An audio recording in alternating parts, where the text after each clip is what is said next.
السلام علیکم بیٹا، میں ہوں آپ کی معلمہ مس شازیہ ناز۔ آج ہم جماعت پنجم کی کتاب گلشن اردو سے پہلا سبق جو ہے ہم اس کی بلند خوانی بھی کریں گے اور میں ساتھ ساتھ آپ کو ہم سمجھاتی بھی جاؤں گی۔ تعریف اس خدا کی جس نے جہاں بنایا، کیسی زمیں بنائی، کیا آسماں بنایا، پاؤں تلے بچھایا، کیا خوب فرش خاکی، اور سر پہ لاج جوڑ دی، ایک سائباں بنایا۔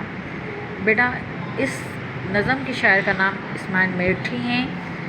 شاعر اس بند میں فرما رہے ہیں کہ میں اللہ تعالیٰ کی کیا تعریف بیان کروں جس نے اتنا خوبصورت کائنات، اتنا خوبصورت جہاں بنایا ہے، اس نے اتنی خوبصورت زمین اور آسماں بنایا ہے کہ شاعر کہہ رہا ہے کہ ہمارے پاؤں کے نیچے بچھایا کیا خوب فرش خاکی۔ فرش خاکی کا مطلب ہوتا ہے خاک کا فرش، لاجوردی کا مطلب ہوتا ہے گہرا نیلا، اور سائبہ کا مطلب ہوتا ہے آسمان، چھت۔ ٹھیک ہے، تو ہمارے پاؤں کے نیچے جو اللہ تعالیٰ نے بچھایا ہے وہ مٹی کا فرش بچھایا ہے، اور سر پہ ہمارے ایک گہرے نیلے رنگ کی چھت بنا دی ہے۔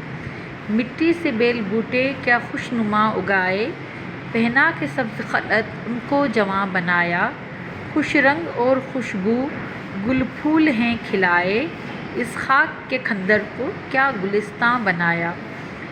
شاعر اس بند میں فرما رہے ہیں کہ مٹی سے اللہ تعالیٰ نے بہت خوبصورت اور بہت خوشنما، بہت ہی پیارے بیل بوٹے بنائے۔ جب ہم بیج زمین میں ڈالتے ہیں تو بیج سے جب جڑیں نکلتی ہیں تو بہت خوبصورت لگتی ہیں۔ خلعت کہتے ہیں تحفہ، سبز خلعت یعنی ان کو سبز رنگ کا تحفہ عطا کیا ہے، ہرا بھرا بنایا ہے ان کو، اور ہرا بھرا کر کے جب پتے کھلتے ہیں تو وہ ان کو جواں بنا دیتا ہے۔ خوش رنگ اور خوشبو، ہم جب پھولوں کو دیکھتے ہیں تو کس قدر خوبصورت لگتے ہیں، گلاب کا پھول، موتیا، یہ سب پھول آپ نے دیکھے ہیں نا، یہ کس قدر خوش رنگ بھی ہیں اور ان کی خوشبو بھی کتنی خوبصورت ہے۔ اللہ تعالیٰ نے اپنی رحمت سے اس خاک کے کھندر اس جگہ کو کہتے ہیں کہ جہاں پہ کوئی خوبصورتی نہ ہو، لیکن اللہ تعالیٰ نے اس خاک کے کھندر کو بھی گلستان یعنی کہ باغ بنا دیا ہے، گلشن بنا دیا ہے۔ میوے لگائے کیا کیا خوش ذائقہ رسیلے، چکھنے سے جن کے مجھ کو شیریں دہن بنایا، سورج سے ہم نے پائی گرمی بھی روشنی بھی، کیا خوب چشمہ تو نے اے مہرباں بنایا۔ اس بند میں شاعر فرما رہے ہیں ہم نے جب ہمارے شیریں دہن کہتے ہیں جو ہماری زبان میں جو ذائقہ ہے نا، اس کو چکھنے سے، ہم زبان میں جب کوئی چیز کھاتے ہیں یا کوئی چیز چکھتے ہیں تو اس سے ہمیں مٹھاس بھی فیل ہوتی ہے، مٹھاس بھی محسوس ہوتی ہے، ہمیں زبان کے ذائقے سے کرواس بھی محسوس ہوتی ہے، ہم زبان میں ترش ذائقہ بھی محسوس کرتے ہیں، ہم زبان کے ذریعے میٹھا ذائقہ بھی محسوس کرتے ہیں، یعنی میٹھا، ترش، نمکین اور کروا، ہم سارے ذائقے زبان کے ذریعے محسوس کرتے ہیں۔ تو جب ہم اللہ تعالیٰ نے ہمیں لیے اتنے خوبصورت میوے بنائے ہیں جو کچھ ذائقہ بھی ہیں اور رسیلے بھی ہیں، ان سب میووں کو چکھنے کے لیے، کھانے کے لیے ہماری زبان میں ذائقہ بھی دیا ہے۔ اور یہ سورج جو ہے، آپ کو پتہ ہے نا، یہ سورج ہمارے لیے گرمی بھی مہیا کرتا ہے اور روشنی بھی۔ جب سورج کی گرمی ہماری زمین پہ لگتی ہے تو یہی سورج کی گرمی سے پھل پھول، بیل بوٹے بھی اگتے ہیں اور انسان بھی نشو و نما پاتے ہیں، جانور بھی خوش ہوتے ہیں، اور جو سمندر اور دریا جو بہہ رہے ہوتے ہیں، چشمے جو بہہ رہے ہوتے ہیں، یہ اللہ تعالیٰ کی بہت بڑی مہربانی ہے ہمارے اوپر۔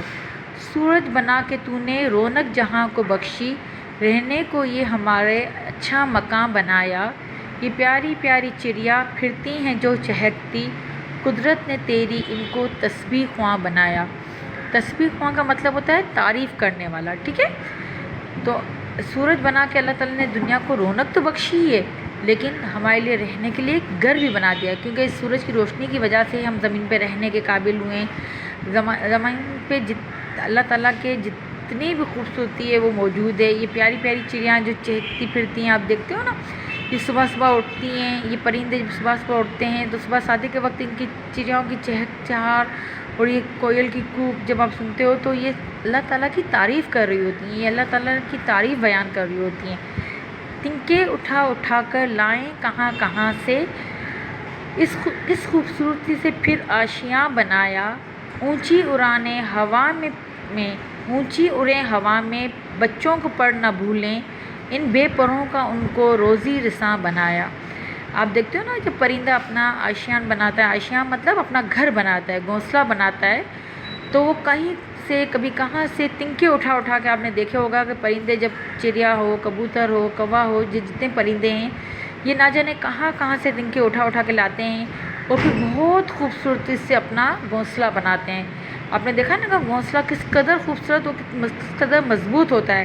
یہ ہوا میں اونچا اڑتی تو ہیں لیکن یہ اپنے بچوں کو نہیں بھولتی ہیں۔ آپ دیکھو اللہ تعالیٰ نے پرندوں کو، جانوروں کے دلوں میں بھی اپنے بچوں کے لیے بہت محبت دی ہے۔ جس طرح ہمارے والدین ہمارے لیے فکر کرتے ہیں، ہمارے لیے کھانے پینے کا انتظام کرتے ہیں، ہمارے پہننے اوڑھنے کے لیے کپڑے مہیا کرتے ہیں، سیم اسی طریقے سے یہ پرندے بھی ہیں، اپنی چونچوں میں اپنے بچوں کا کھانا لے کے آتے ہیں اور اپنے بچوں کو کھانا کھلاتے ہیں، ان کو روزی رساں کرتے ہیں، یعنی ان کا رزق مہیا کرتے ہیں۔ ٹھیک ہے، کیا دودھ دینے والی گائیں بنائیں تو نے، چرنے کو میرے گورا کیا خوش انا بنایا، رحمت سے تیری کیا کیا ہیں نعمتیں میسر، ان نعمتوں کا مجھ کو ہے قدرداں بنایا۔ آپ دیکھتے ہو نا دودھ دینے والی گائیں اللہ تعالیٰ نے بنائی ہیں۔ آپ بھی دودھ پیتے ہو گئے، دودھ ہمارے جسم کو مضبوط بھی کرتا ہے، تو یہ دودھ دینے والی گائیں بھی اللہ تعالیٰ کی مہربانی ہے بیٹا۔ ہم دودھ سے نہ صرف گائے سے جو دودھ ملتا ہے وہ صرف نہ صرف دودھ پیتے ہیں بلکہ اس سے دہی بنتا ہے، مکھن بنتا ہے، یہ سب اللہ تعالیٰ کی بہت بڑی مہربانی ہے ہمارے پر۔ اور ہماری سواری کے لیے اللہ تعالیٰ نے ایک گھوڑا بنایا ہے۔ خوش آنا کا مطلب ہوتا ہے فرما بردار۔ جانور ہمارے فرما بردار ہوتے ہیں نا، ہم گھوڑے کو اپنے ہاتھ میں کر کے اس کی کمان کو کھینچ کے ہم اس پہ سواری کرتے ہیں۔ اللہ تعالیٰ کی رحمت سے ہمیں ساری یہ نعمتیں حاصل ہیں۔ اللہ کی رحمتیں نہ ہوتی تو ہم یہ ساری نعمتیں حاصل نہیں کر سکتے تھے، اور ان نعمتوں کے ہمیں قدر کرنی چاہیے بیٹا، ہمیں ان کا شکر ادا کرنا چاہیے، کیونکہ اللہ تعالیٰ کا ہم جتنا شکر کریں گے ہمیں اللہ تعالیٰ اور نوازے گا اور ہمیں عطا کرے گا۔ آب رواں کے اندر مچھلی بنائی تو نے، مچھلی کے تیرنے کو آب رواں بنایا، ہر چیز سے ہے تیری کاریگری ٹپکتی، یہ کارخانہ تو نے کب رائے گاں بنایا۔ آپ نے دیکھا ہے نا سمندر میں، دریاؤں میں مچھلیاں تیرتی ہوئی، تو یہ سمندر، یہ دریا جو ہے مچھلی کے رہنے کی جگہ ہیں، کیونکہ مچھلی تو خشکی پہ رہ ہی نہیں سکتی۔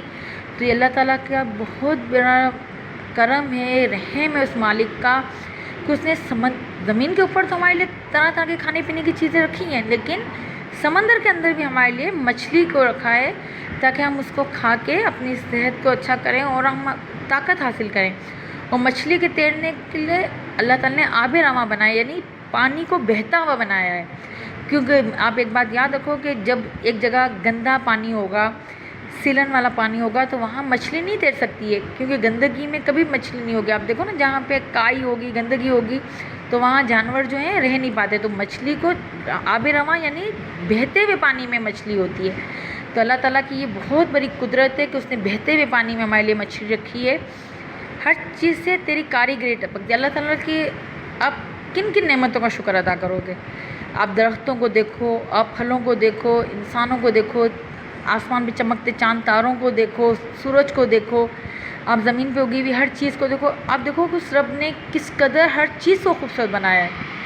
یہ اس کاریگری ہے، یہ اس بنانے والے کا شاہکار ہے کہ اس نے ہر چیز کس قدر خوبصورت بنائی ہے۔